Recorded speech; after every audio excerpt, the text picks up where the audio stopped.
Hello, boys and ghouls. Welcome to episode 142 of Dads from the Crypt. My name is Jason. Tonight, I'm joined by Jody. Hello. And Mondo. Hello. Hello. How are we all doing tonight? I'm dad tired today. You're dad tired. You know, I know that feeling. I was talking before we started recording. I've fallen asleep in like multiple locations today, like in the passenger seat of the car, on the couch, that kind of thing. I remember my dad doing that. It was that whole, no, I'm not sleeping. I'm just resting my eyes thing. Yeah, no, I've been like that all day long. So if I get quiet for a while, I'm just resting my eyes. That's cool. Don't worry about it. Yeah, I was also saying that. I was at a family retreat up in Big Bear, and that's 6,700 foot elevation. And man, that you don't feel it immediately, but after a while, it comes on to you. Especially like waking up, my head was very foggy. Mm-hmm. But yeah, we had a good time. Excuse me, Mondo. Did you do anything fun this weekend? I clean my office, and the carpet powder I put down is bothering me. It's tickling my throat. That's what you get for cleaning. Right?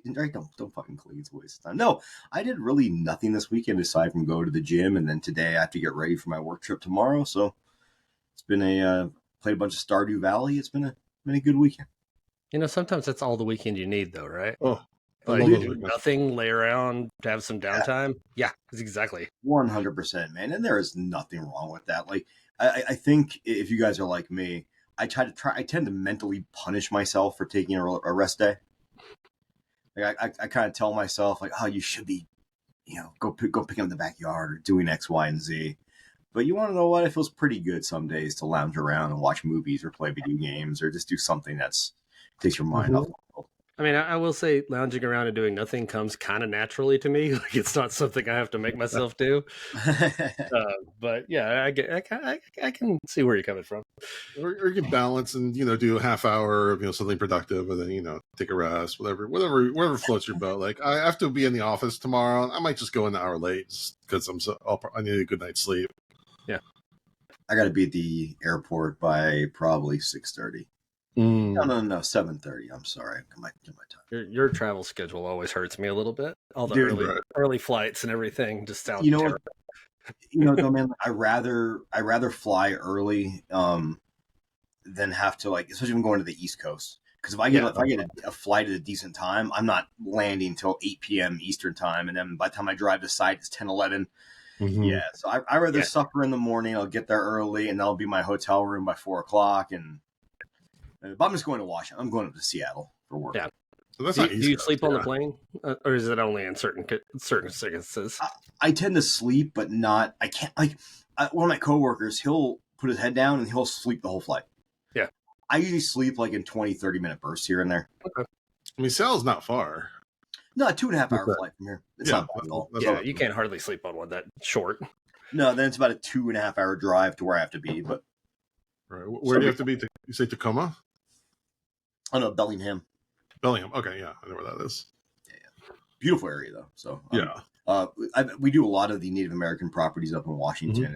For anyone who hears the horror stories of Seattle, Seattle's a big city. Like it's if you don't like big cities and don't like the problems they have, you're not going to like Seattle. The Museum of Pop Culture is phenomenal. Yeah, they have a whole underground room just with horror movie shit everywhere, and it's so cool. They have a fantasy land where you have to go through like a Hobbit door to get into. It's really, really. The Museum of Pop Culture is so cool. Is that the one with the Sci-Fi Museum? Or is it a different one? Yep. Yeah, I've been to the Sci-Fi Museum. And they have last time I was there, it's been a few years. They had a Pearl Jam exhibit for 10, I think, and they had a Jimi Hendrix exhibit, and they had like Jimi Hendrix notebook that he handwrote lyrics in. That's just insane to be standing there and like, holy crap, like this brilliant musician was writing his lyrics in this book. But the outline a little. Go ahead. No, you. Oh, okay. I was gonna say it's always the little mundane like history artifacts that I always find so interesting. Yeah. Like I remember going to the Smithsonian and seeing like Abraham Lincoln's glasses. Like it's not all the fancy stuff. It's just like those are the glasses he wore in his face to see. That's cool. That's right here. I've mentioned how I hate Philadelphia. But if you ever get a chance to go, if you go in the historic area where the Liberty Bell is and stuff like that, it's so it's weird to stand in the courthouse where the Declaration of Independence was signed, and there's George Washington's chair they still fucking have there. Yeah. It's kind of crazy to think like, man, there was someone was sitting in this chair almost 300 years, almost not quite 300 years, but close to 300 years, 250 years, I guess, was sitting in that chair and basically creating the country we live in now. Yeah. For better, the historical artifacts I always find the most fascinating are the little like day-to-day stuff that normal people used.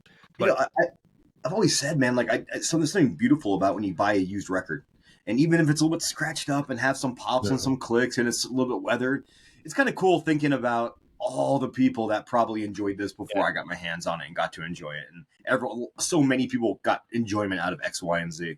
But I just want to say, though, if you're not a fan of Seattle, that's fine. The areas around Seattle, on the outskirts, Bellingham, Bow, by Snoqualmie, Suquamish, Anacortes, all those places are just gorgeous. Like, it's such an awesome area. A little drizzly, but yes, very nice. I haven't made it to Vegas, so. I haven't made it to the Pacific Northwest at all yet, but it is very high on my list of places I want to visit at some point. It's cool. It's very cool there. And it's a lot like California, and Nevada too. I'm getting there, where you have like the major cities that are very, very blue, and then you get outside those major cities, and you get to kind of the outskirts of the state, and it's very, very red. Even Tennessee is like that too. The cities are blue in Tennessee. Yeah. It's everywhere. Yeah, I remember seeing the election that Nashville. I think Nashville and maybe even Chattanooga both voted blue. Oh yeah, Chattanooga, Nashville, Knoxville, Memphis. That's our holdouts here in Tennessee. Well, I was just going to give a shout out to my alma mater, the University of Oregon in Eugene, which is like probably the bluest part in Oregon. Mm-hmm. I've flown into Eugene before to drive to Coos Bay. Oh, okay. Yeah. And Coos Bay, beautiful little city. There's nothing there to do. There's the casino that we stayed at, and that was it. And I was talking to the bartender, and she was a super nice lady. And me and my coworker Ryan were there, and she was so like just excited to see people who weren't regulars. Right. And then she definitely gave us that pretty girl care because she gave us some drinks. I don't know. We sat there and drank for like 4 or 5 hours, and my bill was like $9. I told you I'll grab this bill. You grab the next one. And the next night we came in to grab food and grab drinks, and she was bartending. And the bartender came, and she goes, "No, I got those guys." We're like, "Cool." And again, we walked out of there with dinner and drinks for like $20, I think. So nice. But we ordered old fashions, and the first thing she does is drop a bunch of like mixed fruit in the cup and starts muddling it. I've seen that. Yeah. Yeah. I was like, I don't know what we're getting, but that's not an old fashioned, but it'll still taste. It was fun. Yeah. I was just thinking about old fashions the other day because it's one of those, if you order in a restaurant, you never exactly know what you get, because I want sugar, I want whiskey, and I want bitters like that and some ice. That's all I want. I want it simple. But you can add cherries and orange peel and all kinds of other stuff. And you should have a Luxardo cherry. A Luxardo is very important. It's like $25 for a tiny little jar, worth it. But you should have one Luxardo cherry after you make the drink, though. That's like the accoutrement. It's the cherry on top of the sundae. It is a cherry. You know, a lot of restaurants, a lot of bars use sugar cubes for the sugar, because it's measured and it's easy and it's always the same. If you're making them at home, I highly recommend making Demerara. I'm probably going to butcher that, but it's basically raw sugar syrup. Mm-hmm. Simple syrup. It just tastes so much better. And I like experimenting with my bitters too, and putting some grapefruit bitters in, maybe some walnut bitters. I'm experimenting now with monk fruit as simple syrup to make it be low carb. Okay. Yeah, I was wondering about that. Yeah. All right, let's get into it. Tonight we're talking the season finale of Creepshow Season 1, which came out on Halloween 2019. Jody, let's talk about the first episode. This came out a lifetime ago at this point. I know. 2019, jeez. Before this. All right, so our first story is Skincrawlers. And in Skincrawlers, we meet our main character, an overweight man named Henry Quayle, who learns about a thing called Skin Deep by Sloan. It's a miraculous new treatment for weight loss created by Dr. Herbert Sloan. And we find out pretty quickly what it is. There are these newly discovered, highly advanced leeches that will attach to a person. They ingest some kind of saliva that liquefies all the fat, and they suck it out and eat the fat. And so it's one of those, like, somebody walks in and they walk out completely different than they were before they walk in, like an hour later. So he meets somebody who is getting ready to go through the procedure, and then he finds her again later, and he sees the results. He's pretty hesitant at first because it's attaching these big, crazy, like, undiscovered leeches to people, and he's hesitant, but he gets persuaded by a woman, basically, who goes through it, and she says, hey, we're going to do this thing on TV tomorrow. Why don't you become the live test subject? And on the show, we'll do the treatment right there. And so he shows up, and it's like a morning show, Good Morning America type thing. And they're getting ready to demonstrate the process. We also find out, though, that we're in the middle of a major once-in-a-century solar eclipse that is about to happen. That apparently is supposed to cover the entire United States. I guess the moon got bigger because it doesn't normally go that far, but hey, whatever. Only happens every 100 years, according to semantics, Jody. Science. Science. Either way. While they're in the studio and the eclipse begins, all the people who have had this treatment start feeling a little funny. The weatherman starts, having some stomach issues on the air. Dr. Sloan starts having some stomach stuff. The lady who had convinced Henry to be on the show starts having headaches, and then we see a little lychee thing pop out of her eyeball, and we start seeing all of the people start vomiting. The newsman's head explodes as the eclipse. Basically, they explain, animals react strange ways to an eclipse, which is a true thing. But in this case, these leeches burst out of their host, because when the leech was sucking out the fat, he was she, I don't know. They, yeah. Let leeches be who they want to be, okay? But they were depositing eggs into the bodies. That's a little now. That's a little advice for everybody. Let everybody be who they want to be. Sure. It's yeah. Okay. Don't bother these leeches. But they hadn't been counting on the solar eclipses. It drove all the animals crazy, including the leeches. They started bursting out of their hosts.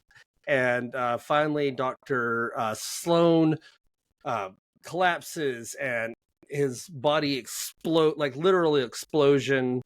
And these huge tentacles start coming out, and Henry manages to kill them by pushing a vending machine on top of it. And while everything is happening chaotically all around, Henry picks up a candy bar, dispels the machine, and eats it as he walks away from all the chaos, because he never got the treatment, and everybody else who did exploded. Mm-hmm. I would love it if all the kind of the husky guys just kind of walk around ruling the world after that. That's the ending I was rooting for. My people. We all survived. All right, Mondo, what do you think? All right, so first thing, I have to get the negatives out of the way, and it's just very. Just to start out with, this episode might have been my favorite segment of the entire season 1. I thought at the end, when it got just gooey and just gore flying everywhere. Mm-hmm.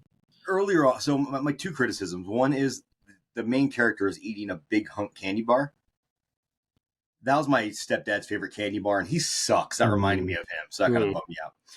But I don't think they were worried about that when they made the episode, though, so it's fine. Or they maybe if I'd told them, they'd have canned it.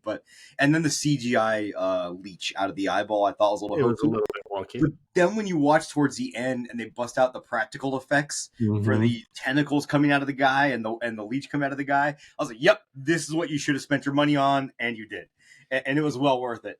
I also think it's kind of a social commentary, very much so, about how. And at first, I was kind of worried that this episode is going to go into fat-phobic territory. Mm-hmm. But they never do. It's really trying to say how as a society, we're so fixated on our external appearance or external looks or being in shape that people will do almost anything to achieve that. And as a guy who went through diabetes and well, still going through diabetes, but like I get the mentality of if you can take something that's going to make you feel better or look better or be better, it's very easy to do that. And these companies prey on people that are just desperate for help. And, well, and that's good. Let's just be honest. If you were in that room when it was unveiled and they were offering it to you, how many of us would at least go, okay, I'm at least a maybe. Like, I'm not a no, but if you can take care of all this in like an afternoon and I don't have to worry about it anymore, I'm at least going to have to think about it, you know? I mean, in my current state right now, I'd say I wouldn't do it. But when I was 300 pounds, yeah, in a heartbeat, I'd been like, yeah, dude, like just hook that shit up to me and I'll take two. Like, how much does it cost? But there's also a lot of fallacies in how they were presenting it, because like even if you just lost a ton of weight, you're not going to be muscular.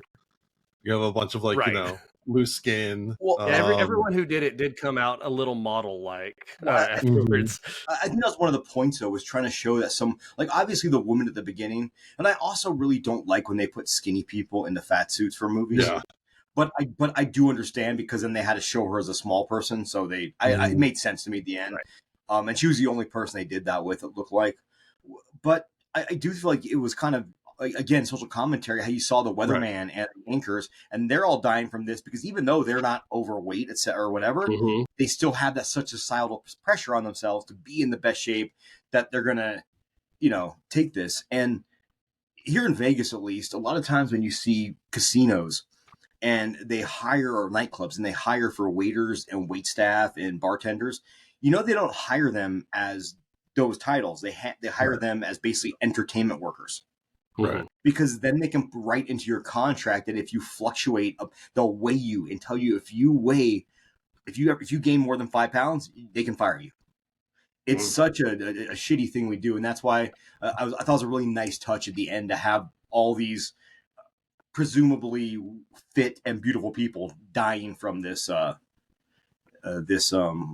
malady. Right. And then they keep like talking about how much happier everyone is. And I'm like, losing that much weight or whatever cosmetically is not going to make you happy. Right. If anything, it's going to make you more insecure about keeping it. One of the characters says something along the lines of like, I mean, I just go in there for a little while and then all my problems are fixed. Yeah, like, no. You will be smaller, but your problems won't all be fixed. I was thinking of two different things in this. One is, the shittiest thing about losing weight is that you realize how different people treat you.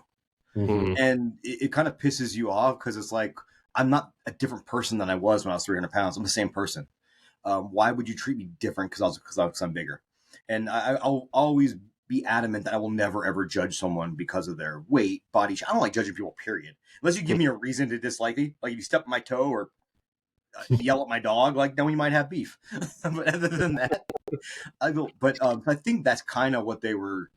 I think it's an illusion of happiness. And exactly. I think it was almost them projecting that. But I was also kind of thinking, I wonder if there is a side effect to this where they're also affecting the mind. Could be. Maybe, but they never go into that. This episode is, we'll hook a leech up to, cure depression. Sign me up. Yeah, no, that I'd be into. Yeah. Yeah, it's interesting because this episode is dealing with a magic weight loss thing and an eclipse, which feels very much 2024 with Ozempic and all the eclipses we just had. This is 2 years after that other major eclipse was in 2017. So yeah, I was getting a kick out of that. An interesting thing that I noted was this episode was written. One of the writers of this episode is a guy named Paul Dini, who wrote like Batman the Animated Series and a lot of those 90s cartoons. He's the guy who created Harley Quinn. Oh, that's cool. Yeah, so I'm kind of like, okay, he got to let loose a little bit on this one. Yeah, I really enjoyed this one. It was just, where it's going, but you just want to see the how or like the effects of it. Something really bad that's going to happen. And the moment they unveil those things, like something's going to go wrong with that. And then they talk about the eclipse. So the eclipse is going to affect it somehow. But man, they really went for it. And I really loved it. And the way too they handled the main character, how he's the only person in that study group that's very apprehensive, And then I don't know, we touched on this, and then talking about then if you notice the way that the girl, the main other who gets the treatment, the way she talks to him when they meet is really fucking sad because she's so demeaning to him. Yes. Yeah. And instantly. And it pisses me off because I'm like I've known some people in the past they're never going to listen to this. Our people aren't in my lives anymore, but they've went through gastric bypass and went through surgeries. Never really changed their lifestyle at all. Just they couldn't eat as much because it make them vomit.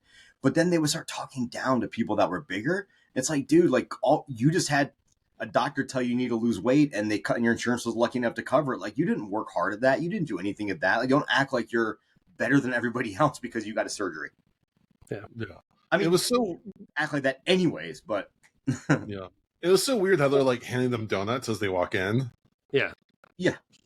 Well, it's part of their whole thing of like, you never have to worry about anything ever again. This will take care of it all. You can eat like crazy and then just come back and get another treatment and you'll be fine, I guess, is kind of what they're going for. Like, don't change your life. Just keep on coming to us and we'll keep on applying the leeches. And it's also kind of with the Ozempic trend and the semaglutide trend you see today, where they put me on one of those when I first got diagnosed as diabetic, and I've never felt worse in my life. I mean, you saw me shortly thereafter when we were at Chattanooga Film Festival, and I was probably only about 60-70% because that shot made me feel so terrible all the time because it slows your digestion down to the point where you can't eat because your body's still trying to digest a meal you ate yesterday. And but what's crazy about Ozempic is when you look at there are people out there who genuinely need these things that will definitely improve their quality of life and really help them. But if you look at the majority of people that are taking it, a lot of it's celebrities and people who are in that boat. And I'm not knocking them as people for wanting to take it. I'm more so knocking our society for putting that pressure on people to look a certain way. Yeah. And we'll more perpetuating the myth that, once you jump that way, you're just going to be happy or successful or whatever. That'll fix everything in your life. I think you should be healthy, but I don't think it's going to make you suddenly a happier person. No, not at all. No. Yeah. Okay, so this is directed by Roxanne Benjamin. She did a segment for Southbound and XX. She did There's Something Wrong with the Children last year. She was a producer on the original VHS, and she just does such a great job with this. Balancing the effects and some really subtle comedy I really liked. The main guy, Henry, is played by Dana Gould. He was also in Tales from the Halloween, also in Southbound, also in Stand Against the Evil. But he also has a really long voiceover career. He's been The Simpsons and Family Guy, a bunch of stuff like that. He played it really well. He's mentioned humor. I totally forgot. He saves the day with a candy vending machine. Yeah, I thought that was funny. Once I saw that, I'm like, oh, he's going to splat that thing. And yes, he did. And man, we talked about the effects a little bit, but when the thing blows up and all the gore is coming out in the air and it's chunky, that was fucking gross, and I loved it. Yeah. Well, I think my kids must think I'm insane when we watch something like this together because, like, the extreme over-the-top gore where people are getting splattered by exploding things, I cackle like a madman when these things are happening. And I'm like, this is objectively gross stuff, but it's my humor right there. Yeah, I had it paused right when the one was holding her hand over her eye. You can see blood coming out. My wife walked in the room and was like, what the hell are you watching? I'm like, oh, it's nothing. No, I thought it was a really fun over-the-top segment. And sometimes that's what we want. But let's compare it to the next segment. Jody.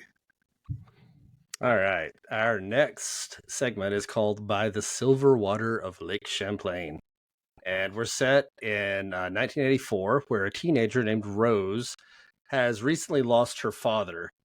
I don't know how recently, but within a few years, who died while attempting to hunt down Champ, the monster that allegedly lives in Lake Champlain, which is a real cryptid thing. Like Lake Champlain in New York and Vermont, Quebec, that area, they supposedly have a large Loch Ness monster kind of monster living out there. And so this is about that. So Rose is now trying to find Champ herself and prove that her late father's claims of having seen the creature were not delusions, because the whole town thought he went crazy because he went out and he got supposedly dragged away by something, and he came up, washed up on the shore, unconscious. He said, Champy's real. I have to find it. Went after Champy. And then next time he washed up on the shore, he was dead. And so everyone in town thought he was crazy. Okay, so also she has a little brother and I don't know if he's her boyfriend, but they're definitely on their way towards that, named Thomas. On the other side, though, she has a stepfather named Chet, who is a complete piece of crap. Just one of those guys who's mean for the sake of being mean. Like he goes out and torments her boyfriend by, like, threatening violence against him. Holds a knife out like that. He's just one of those guys. He's very seductive with that knife. It was kind of awkward, a very, very awkward segment. Yeah. And they talk about how he fought in Vietnam. Mm-hmm. And he's one of those people that is using his past trauma as an excuse to act like shit now. Well, and I think he's one of those people who went to Vietnam because he wanted to murder people. Like, he's just... I wouldn't doubt that. Right. But a lot of people came back from there, whether they wanted to be there or not. A lot of people came back with a lot of trauma, but like anything in life, the only way to get rid of trauma is to go through therapy and try to make yourself a better person, not to use that as your crutch as to why. I don't know if I was the only one who was picking up on this, but the teenage daughter's like early teens, like maybe 15, 16, something like that. Yeah. She's pretty young. Chet kind of had this, like, no guy's going to come around because she's mine kind of creepiness to him. Like, it was something uncomfortable. It's a bad relation. He's a bad dude. I think that might just be the era and how a lot of, it's the old thing where it's like, oh, if a guy comes to pick up my daughter, I'm going to have a shotgun ready. It's like, dude, like, I dare you to pull a shotgun on my kid. Yeah. Have a conversation. I just don't feel like he cared about her enough to threaten a boyfriend because he was trying to protect her. I feel like there had to be some other motivation there. I didn't just being a piece of shit. Yeah, I didn't see anything dirty. I thought more of a dominance thing. Sure. Yeah. Like he wants to control everybody's lives, and he's going to do that through any means necessary. Yeah. One more thing about the Vietnam part is that this was directed by Tom Savini, who was a Vietnam veteran. He did war photography. Yeah. So it's there's probably something like I wonder if he's basing this on someone he knew, or could be. There's a little something, an extra layer there. I haven't read the novella, or the short story was done by Joe Hill. Right. So I haven't read it yet, but I'm wondering now. This made me interested in reading the source material. I think it's in one of his collections, something Ghost. I don't remember the name of it, but I found it earlier and put it on my Kindle for my trip. So I'll probably read it this week. Anyway, so that's our setup here. And then one day, Rose finds what they think is Champ's corpse washed up on the shore of the lake. And that means her father was right all along. She's with the boyfriend. Little brother shows up. So she says to the little brother, hey, go back and tell Mom. I want her to see this and prove that Dad wasn't crazy. Because that's another thing, is the mom doesn't believe him either. She thinks he went crazy and died. And so little brother goes back, boyfriend is still there, and then Chet shows up. And Chet immediately is like, I'm going to be rich from this. This is mine. I'm going to take it. I'm going to sell it. I want to make all the money. And Rose wants her dad to get the credit. To the point that the boyfriend, like, carves the dad's name on the side of the dead animal, which is creepy, by the way. But yeah, a little weird. I don't think he carved his name. He carved the father's name. The father and Rose. And Rose. Okay, that's what threw me off. I thought he was doing like the carving the heart into the tree. Yeah, I was like, his name's Thomas. Is that his real name? Okay, that threw me off. Don't carve hearts into dead animals for a girl. It's not impressive to them. Well, I didn't pick up that this was in 1984 at first, and I couldn't figure out why this guy was dressed up like Rambo. And there was like a reference to Rambo. Like, once I figured that out, I'm like, oh, okay, he's just, the movie is out. It's popular. Yeah. Yeah, but like, okay. No one.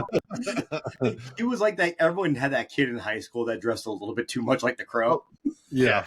Like, that's what it reminded me of. Like, he was definitely, people were definitely looking at him at school. Like if that kid dressed like that nowadays and went to school, like, you'd be like, that guy's going to shoot the fucking school up. Please call him the FBI right now. All right. So Chet is trying to claim this as his own. And then he gets in a fight with the boyfriend, and eventually ends up like holding him at knife point. But that's when we realized that this was not Champ. This was Champ's baby, because Mom is here and she is pissed. And so she takes Chet and just comes up and lawyer in the bathroom in Jurassic Park style. Yes. Like just takes him, head down, takes his entire body, blood drops everywhere. And about that time, after killing Chet, Champ then grabs the baby's tail and slowly drags it into the water. It's making like mournful sounds and mourning the loss of this baby. At that point, though, the mother arrives and there's nothing there. There's no more evidence, except for she sees a shadow of Champ disappearing into the fog, and she realizes that her husband had been right all along. And so the family happily leaves, kind of happy ending, despite the fact that they've already said, like, we need Chet to keep us afloat. And, if we don't have Chet around, we're all going to, not have enough money. We're going to starve and die. But they're happy that Chet's dead. And so they all go home, and Chet's leg with his special shit kicker boots washes up onto the shore. Now, one question I had is that she had a Polaroid camera. She took pictures. Mm-hmm. Didn't they have those? Did she still have those pictures? Well, I think Chet took them at one point. Well, no, and that's where I was kind of thrown off too, because she puts one in her back pocket and puts another inside of that folio that she had. And Chet took the folio and definitely crumpled the picture up that was inside of there, but I thought she still had one in her back pocket. Right, because they're trying to convince the mom of it. I'm like, show her the picture. Right. Well, during the convincing part, I'm like, so there's no evidence of the dinosaur, but Chet just got freaking squished like an orange, and all of his guts should be in a pile right outside the water. Like, you should be able to see some evidence of what's happened. Well, but I guess they washed away. It perturbed me that here you have your daughter, your son, and the daughter's boyfriend who are all like, look, we all saw this thing, and you're still saying they're wrong. That's kind of right. That's kind of shitty. Well, they didn't like stop and explain. Like, no, there was a baby. It was on the beach. Then the mother took it. Like, at least like oh, it was here. No, it's not. Like, at least explain it in a plausible manner. But I understand they're excited. Yada yada. All right, Jody, lead us off. Yeah, I like this story overall. There are some places I feel like the narrative could have been tightened up a little bit, like the things we're talking about right now. That, just something as simple as, instead of being like, but it was here, you have to believe me, they could have said, yeah, there was a baby and the mom came and took it. Like, you could have just said that. Like, it was, say more, talk more. You don't have to like convince people. But overall, like, I really did enjoy this one. I like the finding the baby version out there, and I thought that was really cool looking. It's one of those things, I think, as a kid, especially if you live somewhere where there's supposed to be some kind of cryptid, to suddenly have this like evidence of this thing, especially the whole thing with the dad. And I really enjoyed the story of it. I liked Nessie, or Champ, finally coming back and eating Chet, because Chet's one of these characters, from the very beginning, from his introduction, he's going to have to die, and it's a good way to go as far as, on a show. But yeah, no, I really did enjoy this one. It's not perfect. I feel like maybe if they had just a few more minutes, I think it would have been, they could have fleshed things out just a touch. But overall, I think it's a really good story. It's probably that Joe Hill story is the backbone of the whole thing. Right. But you also get some cool monster stuff, and I think the acting's good too. The kids all did a good job. So yeah, overall, a good one. Armando.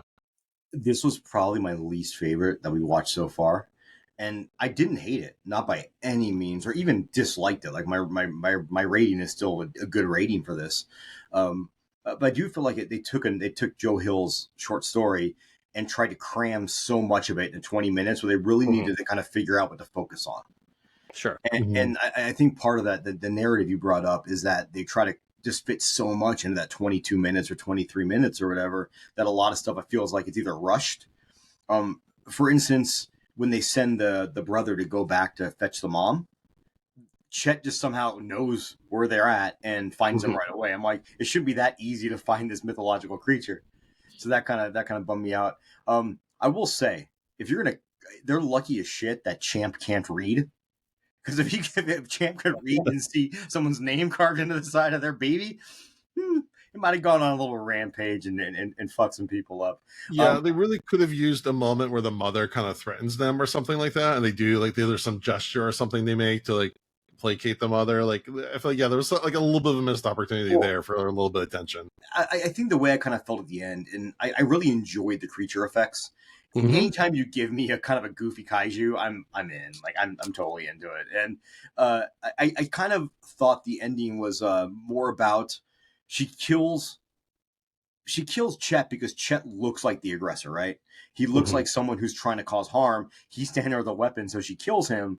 And then the trauma of seeing her dead baby kind of takes over her. It's kind of saying that animals ain't that much different than we are. And it was, I'm not gonna lie, I got a little sad when she pulled the baby back into the water. I was like, oh man, because as parents, like, if there's one feeling I hope I never have the day I die, it's having to bury a child, right? Like, yeah. So I think they're trying to really kind of push that that trauma or the love that Champ had for its child. Yeah, I like this one. It felt it's almost a little ET-ish in ways. It's very kind of 80s Amblin. I think I would have liked this more if it was the first episode, because I think we're on such a high from the zaniness of that one, and to go to something more thoughtful and introspective. I just wasn't. It was just such a tonal shift, and seeing Tom Savini's name on it, I'm like, okay, we're in for some shit.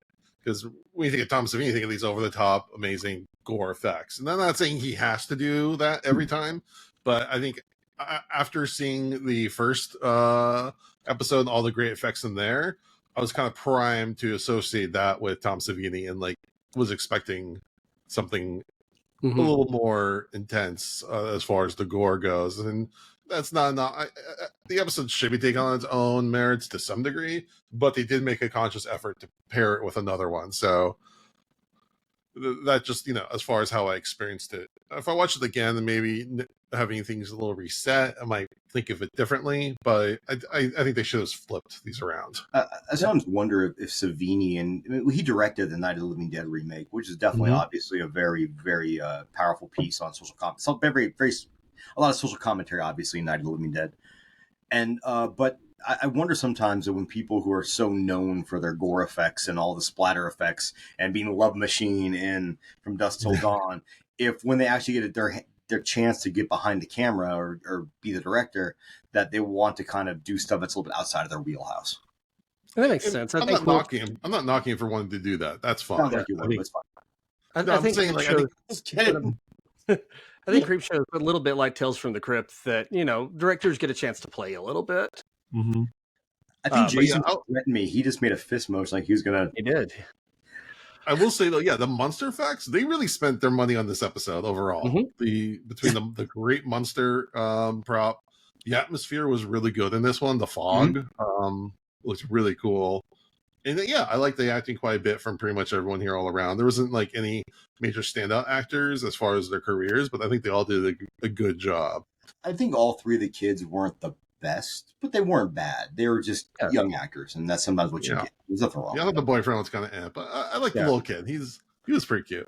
I think you really hit it when you said something about this being, reminded you of like an Amblin type thing, because it's got that mix, and it reminds me of being a kid that was into cryptids. Like before I got into horror, I loved Loch Ness Monster and Bigfoot and Mothman. That was my first introduction into kind of, spooky stuff. And I read about Champ back in the day.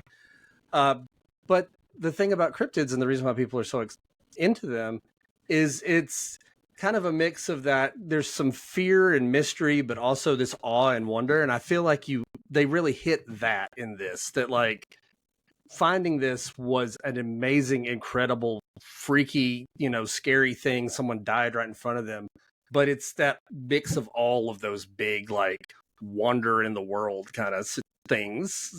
A good monster movie. I remember reading somebody who said something like, when I see a movie about people killing people, it always makes me feel like, sad and empty inside, because that's what people do. People do kill people. But when I see a monster movie, it makes me feel like the world is a vast and mysterious place and fills me with wonder. And, and I think this story definitely hits some of that. every now and again, Jody, you talk about something from your childhood. I'm like, oh, this is why we're on the same wavelength. Because because we both read those orange horror books when we were kids, and that's exactly when I was a kid. I wasn't reading about whatever space. I was reading about cryptids. That was I was really into cryptozoology when I was younger. I remember sending off stuff to SETI, the people who did like the alien research, and like I would send off where they would send me, because it was just that was where the urge towards spooky stuff was there in me, but it took a while for it to bloom. As a lover of pro wrestling too, from a very young age, like I think I just kind of really enjoy the world of suspending my disbelief and believing in something that wasn't real, which is kind of cool. One other quick Chupacabra, that fucker exists. I swear by that one. One other quick note about this episode: we get a nice little Adrienne Barbeau cameo as the radio DJ at the beginning. Oh yes, yeah, which is perfect with the fog coming in. Yeah, with the fog. Yeah, brilliant. I always like that. My wife is not a fan of the fog.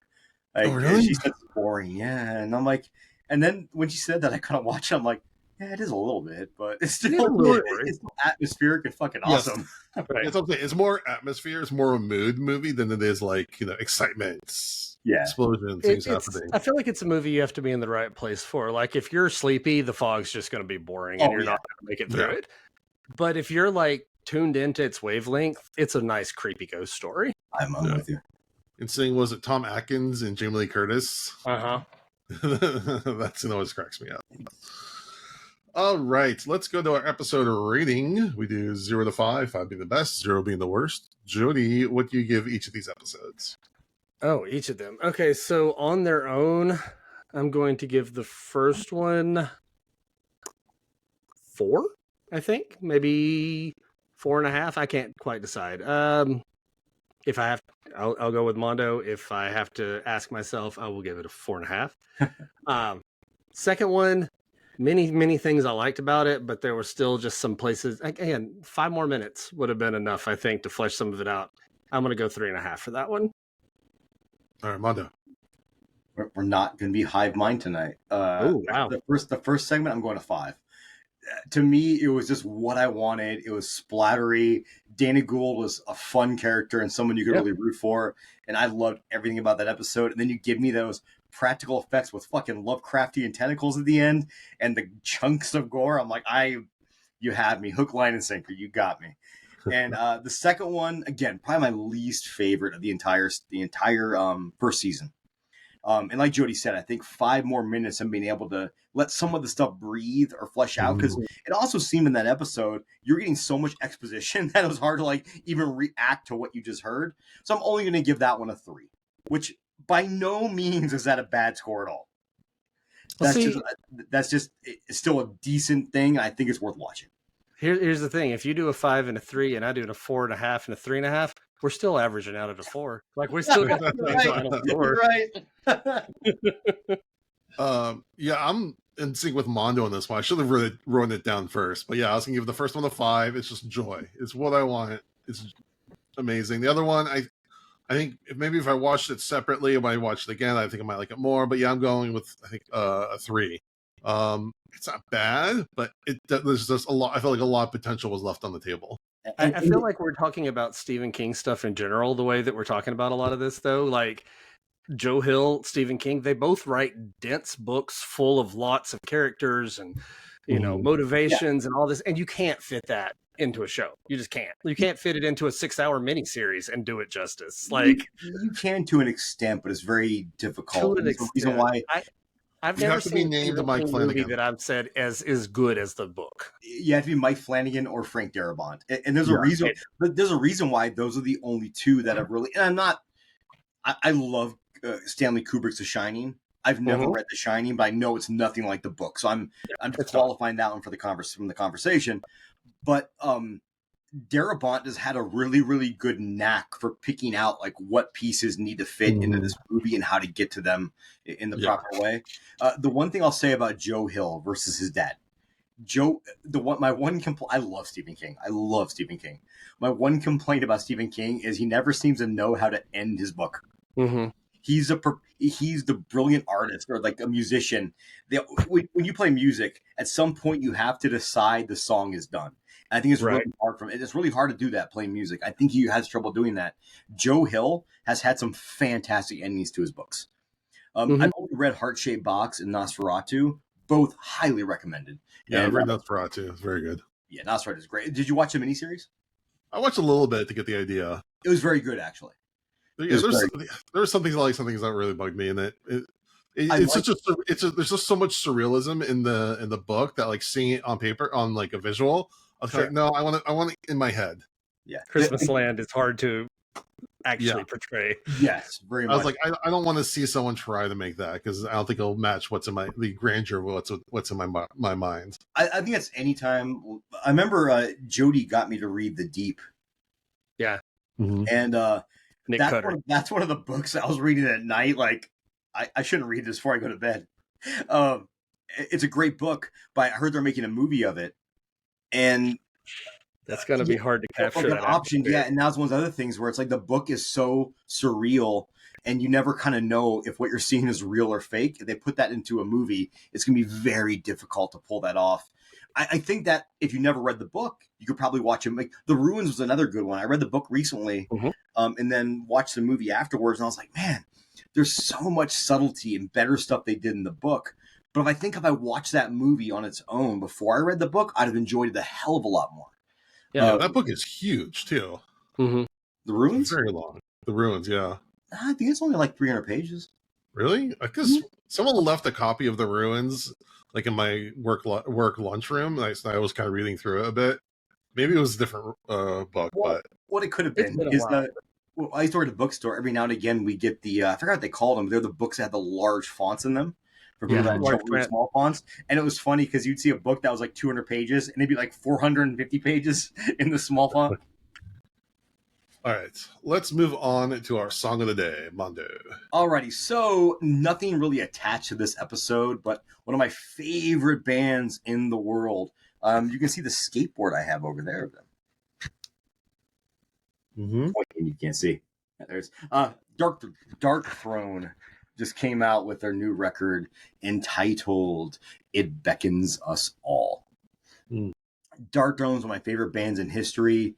I know I've done a song or two for them before on the podcast. I don't care. We're 140 episodes in. I'm going to have some repeats. I like to promote bands when new albums come out. And what's cool about Dark Throne is they started their career off, the first record, Soulside Journey, straight technical death metal. And then they got in the Norwegian. They're from Norway, and they got in this Norwegian. They realized they wanted to do black metal, and they came out Transylvanian Hunger, Under a Funeral Moon, and Blaze in the Northern Sky, which is like a trifecta that kind of burst open the doors of Norway. And then they followed it up with an album called Panzerfaust, which was like mid-tempo and kind of slow and a lot of Celtic Frost influence, and people fucking hated it. And I love that album. And now it's finally getting the love it deserves. But then they kind of became, I mean this in the best way possible, they kind of became a cover band, wherein they just kind of played what they were kind of listening to and what they were loving. And enough to where, I think it was Old Star sounded kind of like Black Sabbath doing black metal. And then they did like Circle the Wagons and Fuck Off and Die, which were straight like crust punk meets black metal. They still have their own flavor. You can still tell it's Dark Throne, but it's really fun to listen to their career trajectory. And with this newest record, it's definitely a mix of black metal and heavy metal and doom metal and all these fun little things. And the song I am picking off that is called, I just because I love the name. It's the last track on the album. Actually, I'm not going to do that one because if I ever update our playlist, it's 10 minutes long. I don't like 10-minute songs on our playlist. I'm going to go with Black Dawn Affiliation, which I think is a cool song title and a cool song off that album. And it's available everywhere that you buy your records at. It's available on iTunes Music, Spotify, wherever you guys want to listen to it at. And if you didn't just hit the fast forward button during the segment, I appreciate it. So, I imagine we have some people that are like really into this segment, and like the majority of people are like, no, fuck this. That's why like, I got I always think I'm going to go like something outside the realm of metal, but that's like, I hate to say, that's like 95% of what I listen to, and I truly love the genre. Speaking of which, at the end of May, I officially got my hotel booked, got flights booked, got my tickets. I will be at Maryland Death Fest in Baltimore. So I know we have at least one fan that'll be there, and I'm going to try to hook up with him. But if anybody's out there from Maryland Death Fest, I'm not going to carry stickers with me. But come say hi if you see me. It'd be kind of cool to meet. I'm just not going to carry stickers to a Metal Fest. Maybe I will. I don't know. Jason, send me stickers. All right. Oh, speaking of which, I'm going to be at Monsterpalooza on Saturday. That's the big Southern California convention in Pasadena. So hit me up if you see me, and I'll give you a sticker. And maybe I'll let you stroke my beard. It depends. Maybe. Wait, what's the criteria for stroking your beard? We'll see. It's more of an in the moment decision. Do you remember there's that song? Maybe you just have to show your Patreon receipt, like show your email, like, hey, I subscribe. Okay, you get to stroke the beard. That's the $50 tier. Oh, the beard stroking. The $500 tier, you can pay him. Like, it's fine. Speak for yourself. All right, Jody. Don't knock anything that you try to. Like, we're just around this fucking. We just have one life on this fucking planet, dude. You might as well see what you can do with it. All right, Jody, give me some horror news for the love of God. Jason already threatened to fist me tonight, so we're just going. I knew that was going to come back eventually.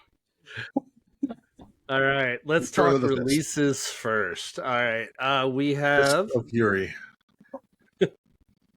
The Amazon Prime Video show Them just came out with a new season. I haven't actually watched the first season yet. I've heard good things about it. It's African American family, and it's very centered around racism and things like that at the time. This season is called The Scare. It is set in Los Angeles, and I think there's a serial killer out there. So yeah, I've heard good and bad things about that first season, so I'm interested in checking both of them out. I saw the trailer before Abigail, I think, and I was into it. I'm like, this looks kind of cool, kind of interesting. We've also got the first movie from Caitlin Cronenberg, daughter of David Cronenberg, Humane, coming to theaters on came to theaters on April 26th. And Mondo's favorite release of the week, Infested. Dude, I'm gonna watch this shit. I've decided I'm gonna fucking watch it. Yeah. I read in the new Fangoria, I think it's like 70% of the spiders are real. Yeah.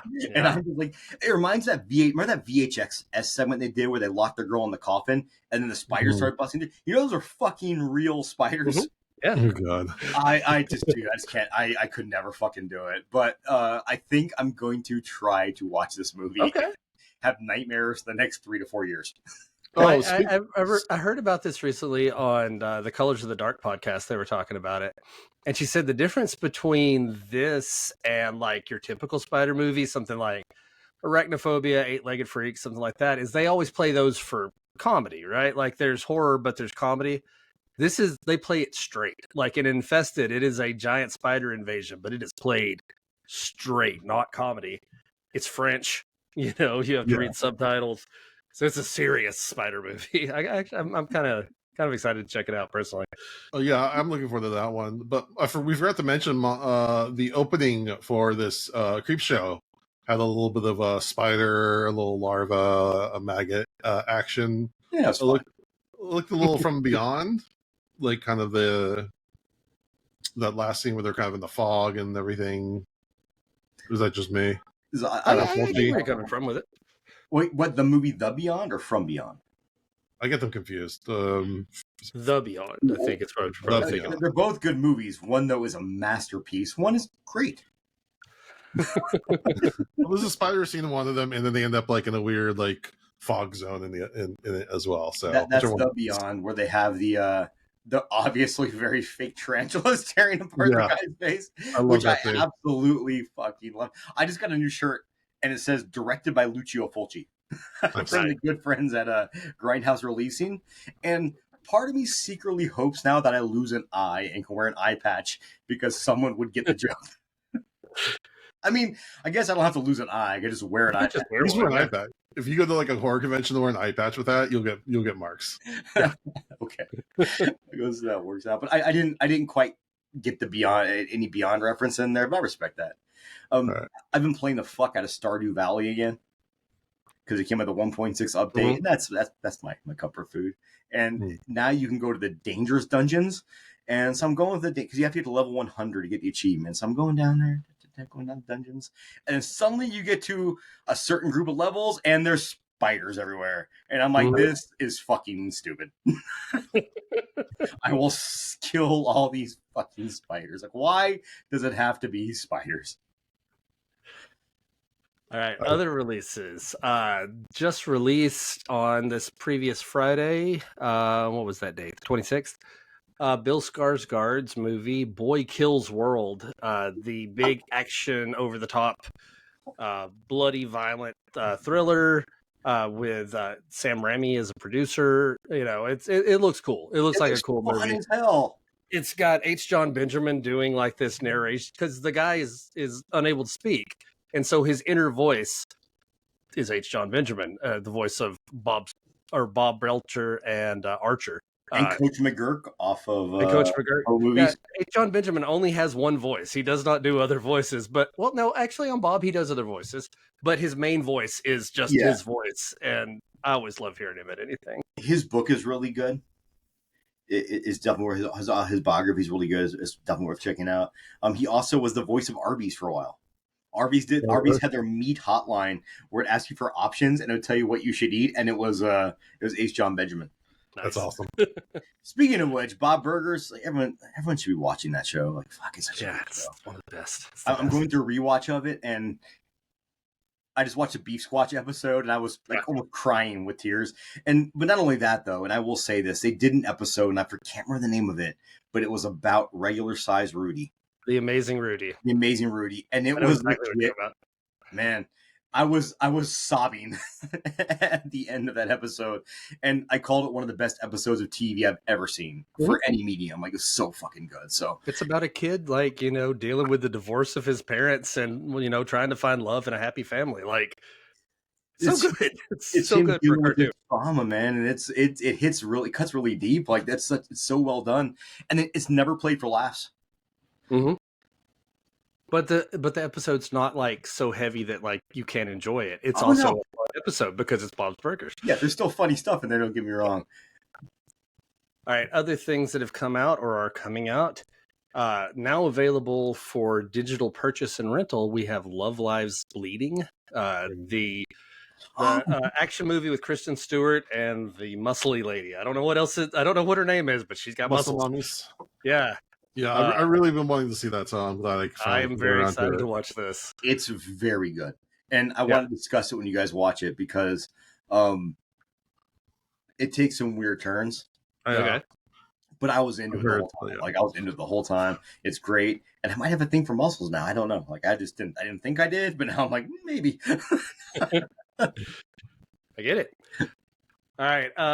Other releases, we have a trailer that just came out for Mind, Body, Spirit, which is one that Mondo and I both saw at CFF last year. It's the like yoga influencer person who's really cool movie. I really enjoyed that, and the way it was shot and the way they that's just a cool story, and some of the camera shots they do are just brilliant.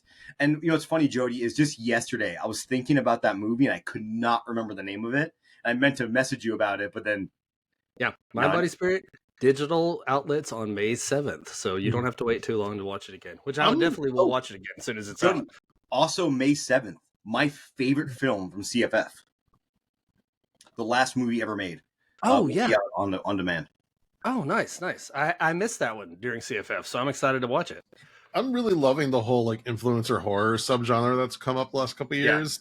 It's just a little fresh, but fresh takes on a lot of old tropes. But yeah, Mind, Body, Spirit definitely has a lot of that in there. Is she's trying to establish a channel, but also being slowly driven insane / corrupted by this evil in her house while she's making a channel. It's great. It's great stuff. Very well done. And sounds it sounds like my life, except for instead of evil, it's children. Yeah. Well, they could go hand in hand. Sometimes.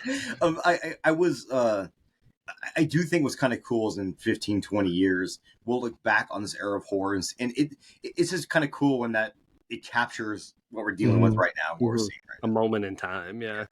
It's like going back. I just recently watched Sick for the first time. That's set during the pandemic. I still need to watch that. Still it's can't. Good. It's good. Yeah, I liked it. I actually liked it quite a bit. It's not as COVID heavy as you would think. No, it's set in that world, and most of the time people have unmasked. It does eventually, it references, it's a part of the plot, but it's not like people are getting sick and getting others sick. Cool. Right. It's about COVID, but it's not about COVID. That's just the setting for all the chaos. It's a slasher set during COVID. I will say though, I don't think I'll ever watch Host again. Oh, yeah. I rewatched Host not long ago. It still holds up. It's so great, but I don't want to relive that Zoom era. And even so, I think Jody, you're also a purveyor of Dropout TV. Yes, very much. And I love Game Changer Show. I love Make Some Noise, but I will not watch the seasons that were Zoom. Yeah, I watched that season one time, but it's not going to be what I go back to. I go back to other seasons where they're not on Zoom. I get it. All right, last piece of horror news. So the director of Infested, Sebastian Vanacek? Terrible human. I don't know. Oh, because he's making a movie. Okay. Spiders. That's it. maybe this will help redeem him. He is directing the next installment in the Evil Dead franchise. Ooh. We don't know anything else about it, but we do know he is directing it. But also, Ghost House Pictures just hired Francis Galuppi, who made a movie called The Last Stop in Yuma County, which is not out yet. He is also writing and directing another Evil Dead movie. We got 2 more Evil Dead movies on the horizon from hand-picked directors that Sam Raimi picked. Here's the thing. I like this new direction that the Evil Dead has gone. It was in Sam's hands through Evil Dead 2, Army of Darkness, even, I would say, Ash versus the Army of Darkness, the TV show, which is Ash versus Evil Dead. Freaking great. Yeah. Ash versus Evil Dead, sorry. Ash versus Evil Dead was a fantastic show. I love all that. That's all under Sam's hand. But since then, he has let other directors take it and kind of like, okay, now do what you want to do with it. And that's how we got the remake. That's how we got Evil Dead Rise. I just want more stories in the Deadite world. Like I like seeing other takes on it.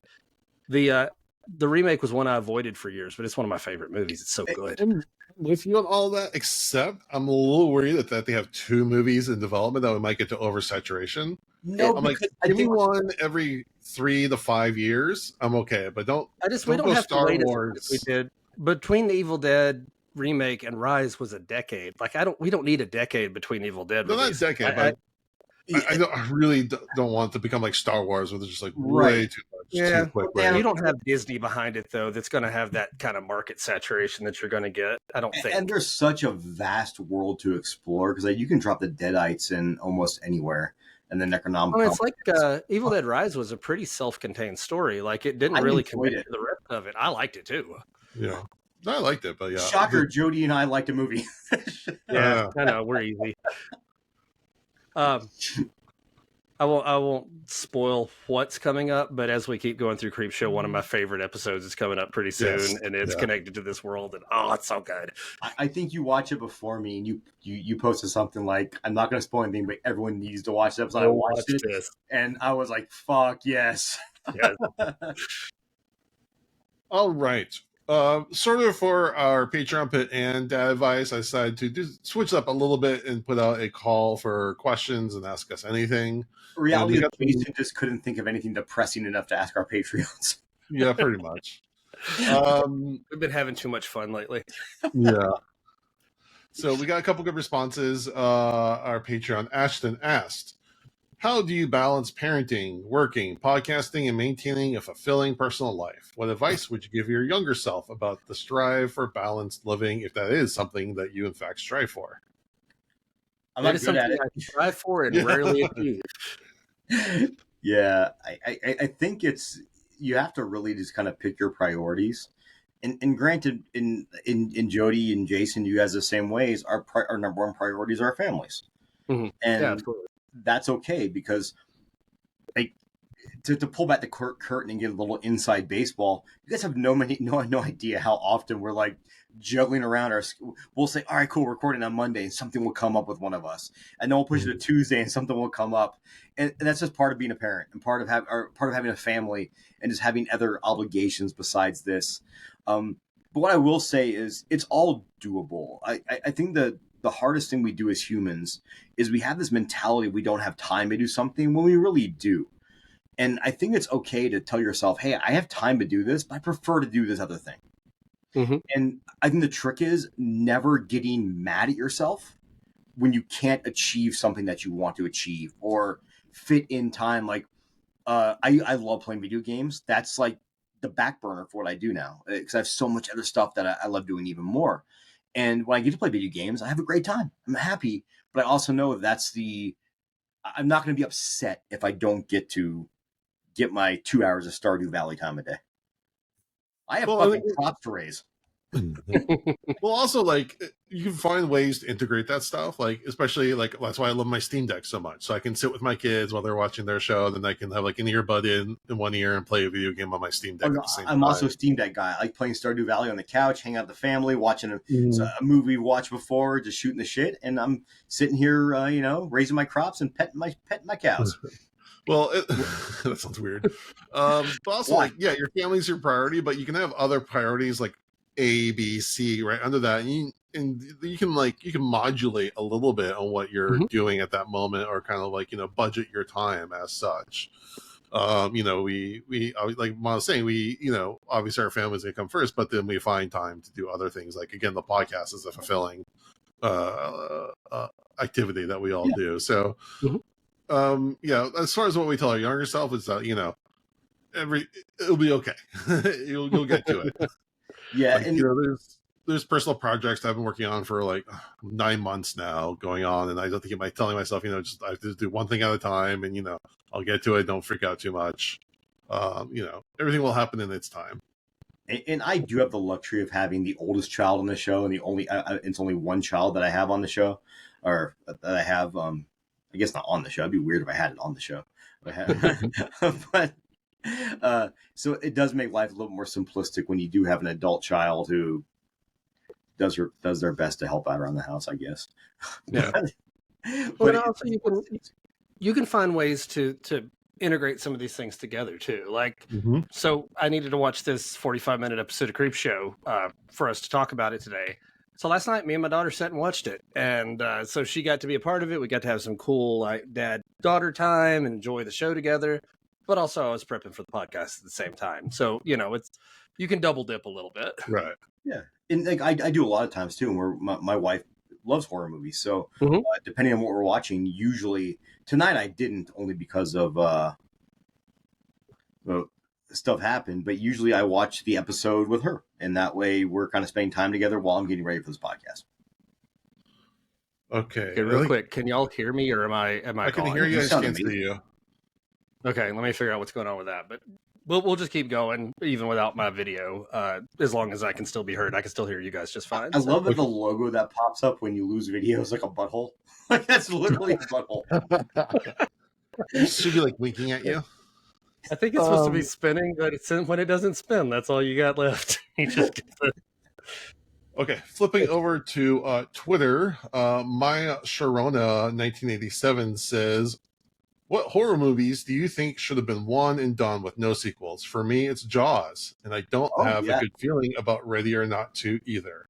So I was thinking about this a little bit, and as long as Radio Silence is behind Ready or Not 2, I'm in. If it's someone else, I'd be concerned. As far as movies that should have just been one and done, by far The Exorcist. Okay, I'm going to argue with that on that, only because hold on. 3 is good, but it shouldn't have been The Exorcist sequel. Like if they would have made it just Legion, like the book isn't meant to be in the Exorcist universe. The only way you get the book made into a movie is if they plop The Exorcist name on it. I respect that. So if they would have made that its own thing, I think it would have been a better movie. But yeah, and pretty much anything else associated with Exorcist after the first movie has been not so good. I have Jody's answer. Jody believes that Halloween 2018 should have been one and done. It should have been. Yeah, I agree with that. Like, looking back on it, as much as I did actually enjoy Halloween Kills and there were some cool moments in it, it would have been just fine to not have kills or ends, either one. Like, that story could have stood on its own, and Michael dies in a fire in the basement, end of franchise, done. And that would have been fine. That would have been perfectly happy. I will say that they had to go and make a ton of money. So yeah, but I will say that the fireman scene is the fireman scene almost makes kills worth the entire franchise of it, but still. Another one I was thinking of, and this might be a little controversial, is Tremors. I don't think any of the sequels are anywhere near as good as the first one, and also the effects just have never matched up to what's as good. I don't know. There's something to be enjoyed with these super low budget Tremors sequels. Like I get why they're still making them. Yeah, but I don't think they've ever been as good as the first one. Oh, sure. The Ring never needed a sequel. Yeah, definitely. Yeah, the Ring is a big one. Man, what sucks is a lot of my favorite films are part of franchises and part of a larger world. So it's really hard for me to kind of think, except for the Ring. I can't really, off the top of my head, think of anything else, because I was going to say Texas Chainsaw Massacre, but I love 2 and 3. Two, yeah. And I love 3 as well. Leatherface with Viggo Mortensen, I think, is very, very underrated. And Ken Furry, I think, is very underrated. What do you guys think of Jaws 2? I kind of like Jaws 2. I didn't like Jaws 2, but it's also been 30 years probably since I've seen it. Not 30 years, at least 20 years. As far as it's obviously nowhere near as good as the first one, but there's something kind of popcorn fun about Jaws 2. Sure. 3 and 4, yeah, you definitely, those can go the fire pits of hell. Maybe Psycho? Like Psycho? No, I love the Psycho sequels are really good. Yeah, Psycho 2 is really good, you're right. 2 and 3 both, I think, are really worthwhile. They definitely should have made the remake. The remake was pretty bad. I kind of find the remake endearing and just like, that's cute. I shouldn't say it was bad. It was just unnecessary. Yes, completely unnecessary, but it's kind of, there's something kind of winkingly fun about it that I kind of enjoy. I'm looking at my Deuce Bigelow. Deuce Bigelow did not need a sequel. Or so many of my favorite horror movies are actually part 2s in series, so it's really hard for me to say don't make sequels. Because I do, part 2 frequently is my favorite, because a lot of times it's where they figured out how to make it fun. So I mean, Evil Dead 2 is a perfect example of that, to where absolutely. I love the original, but 2 is the sweet spot. Yeah. Here's a good one. It Chapter 1. Oh, yeah, dude. I understand they have to make it, but yeah, that's one of the things I wanted to mention earlier when we were talking about like adapting Stephen King, is like, the adult chapter is always going to fail when they make a movie or a series or whatever. Not because the adults are bad. I like all the adult stuff, but the ending of the book is so weird and esoteric, and there's like a giant turtle and you're linking minds with this entity like by biting its tongue. Like, you're not going to do all that on film, so they end up just making giant spiders and it looks stupid every single time. Bullying him to death. It's all bullying, Pennywise to death. Like, it's you're not going to get what you get in the book, and so it's hard to adapt some of these things. Wasn't it like 3 fucking hours long? I remember I saw Midsommar, the director's cut, the day before, and then saw that the night after. And I'm like, why is this movie so long? The adult cast in it, though, is fantastic. Bill Hader is wonderful. I didn't love the guy they got for what's his name, the main character. I love really fine with him. Bill. Yeah, I love what's his name, James McAvoy, but I have trouble disassociating him with other roles. But other than that, it was fine. All right, we have an interesting one. I don't know exactly how to say this, so forgive me. John Svetes, he's, quote, head honcho at Surge Media, host of the Basement Surge and Surge cast, taking over the world one episode at a time. He asked, do you feel the surge? And my question is, if you're feeling the surge, you might want to go see a doctor. Like, well, there was Surge Soda back when with the early 90s. Nah, man, but shout out to you, John. Like, you're taking the world over. Just remember that we're cool guys. And And I'd like a prominent spot in this new world of yours, my friend. The New World Order. I remember about 10 years ago, Surge Soda re-released for a little while. Yes. I ate that up while it was available because I loved it when I was a teenager too. Wasn't it went just... away again. I haven't had it since I was a teenager, so wasn't it just like Coke's version of Mountain Dew? I mean, it was a Mountain Dewy type thing, except for it had more caffeine. Like, that was its whole thing. Real fast, Jody, in Tennessee, I can't remember. Do you get Mellow Yellow? Oh, yeah. Fuck yeah. Mellow Yellow is better than Mountain Dew, and it was here... yeah, I'm with dude. Oh, Frank, you're from Tennessee, so you guys are Mountain Dew State. Yeah, no, I like Mountain Dew. I like Code Red. That's probably my favorite of the Mountain Dews. There's a lot of good ones out there, but they make a Code Red Zero Sugar, and it's just impossible to find out here. Yeah, I can't find that one either. But Mountain Dew, when I was in or Mellow Yellow, when I was in college, had a melon flavor that was like not watermelon, but just like melon. I think I drank like 6 of those a day for the time period that it was out. Like, that was the best, and I haven't seen it ever since. The only time I find Mellow Yellow nowadays are those cool ass like Coke machines that have all the a million different flavors. Freestyle machines. Freestyle, yeah.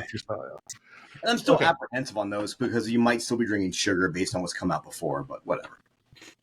All right, so we got another one from Rena Friedman Watts. On Twitter. She's the host of the Better Call Daddy show, which is my understanding. It's a podcast people tell their stories and then she tells them to her father. It's my basic understanding. If I'm messing that up, excuse me. But she asked, what was your relationship with your dad like? And we don't have time to go into all of that. That's I just want to share. Go through 5 emotions in 5 seconds. Well, I do want to share a quick story from this weekend related to my father. My dad was a really big Abbott and Costello fan, and he loved the Who's on First skit. He used to perform it all the time. And when he passed away, we had a celebration of life service, and I asked 2 of his old friends to perform the sketch. And, everyone really liked it. It was a really sweet moment. Fast forward to this weekend, and I was at a family retreat, and they're doing a talent show. And one of the kids had a book, like a kid's book version of Who's on First. And they were thinking about doing it, but then they didn't want to. So I said, I'll do it. So I went up to another guy that I'm friends with there, and we got up and performed the Who's on First, reading it from this kid's book. No rehearsal, nothing. And everyone got a big laugh out of that. So that's my father moment for the weekend. But I don't know if we have the time or the therapy credits to go too deep into it, unless anybody else wants to share anything. I'll share. My biological father, he passed away when I was 6 years old, but I don't have a bad memory of him at all. Like, every memory I have of him is positive. Like, he lived in El Paso, we lived in Virginia, and he came once a month to come visit me. And I have nothing but positive memories about him. My stepfather is not a good human being.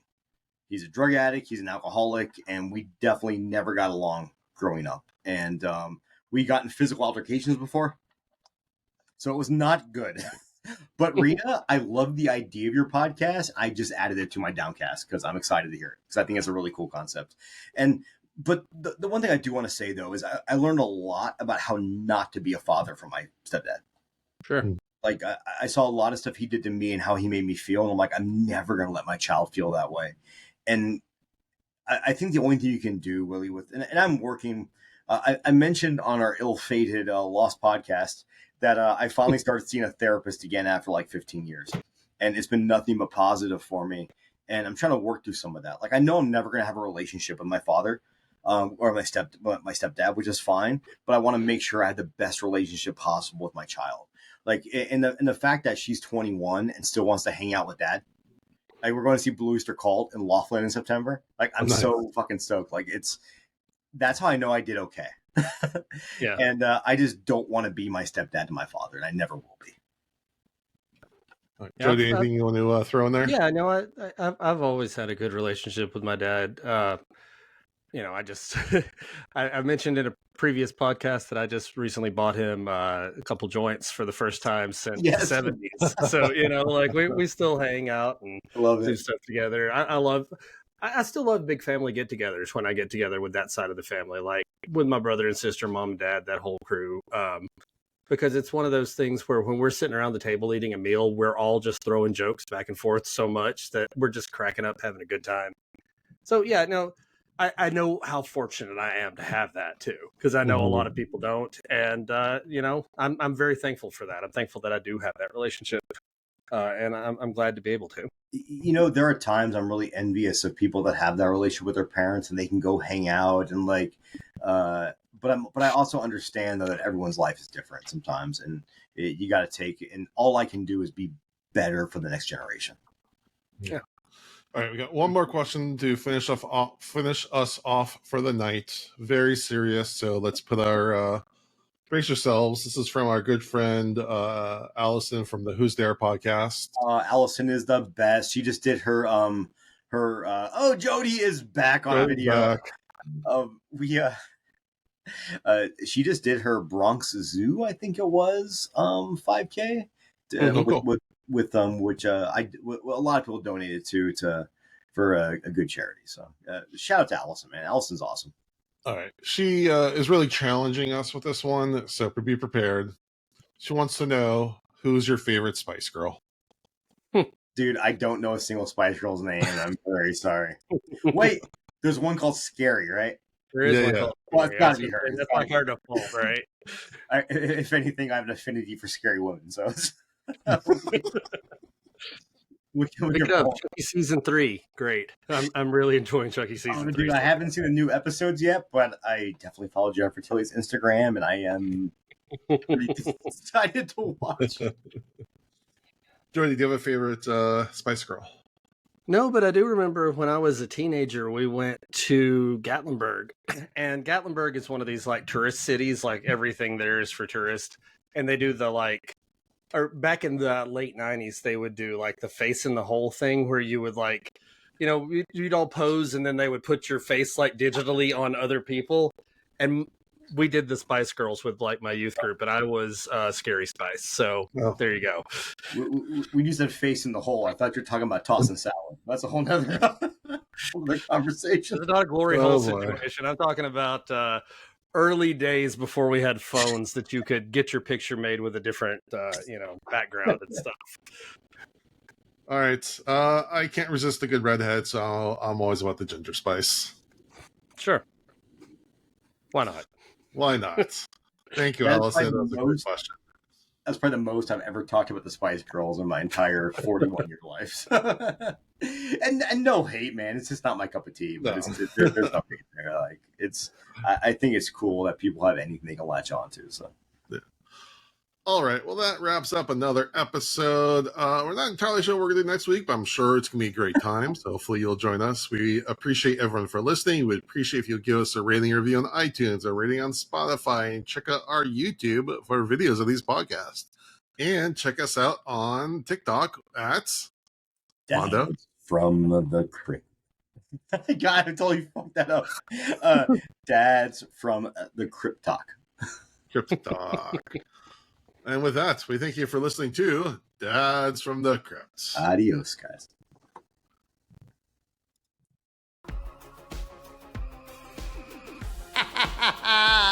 Follow Dads from the Crypt on Facebook, Twitter, and Instagram, or I will follow you to the grave.